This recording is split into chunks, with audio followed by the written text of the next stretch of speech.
Hello guys, today I will install fork wind deflector or fork fang on my Harley Davidson. Even after installing an 8-inch windshield, I still have my head shaking a bit because of the wind. I thought at first it was because my windshield was still too low, but after searching on Street Glide group on Facebook, I've read that a lot of people having the same trouble as I am, even with a 12 inches windshield. And apparently, it's not the height of the windshield that make my head shaking like a bubblehead, but it is the turbulence of the air between the fairing and my body. And apparently, it's coming from under the fairing, between the tank and fairing.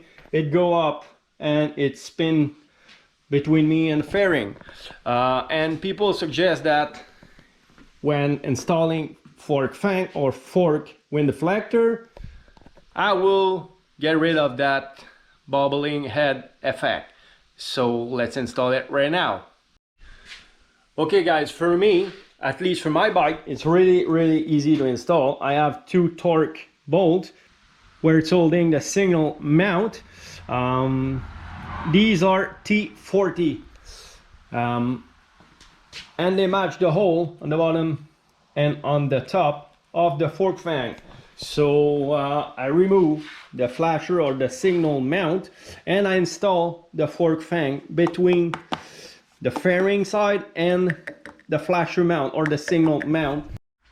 Okay guys, it took me a total of a big 10 minutes to install both sides, and it fit perfectly.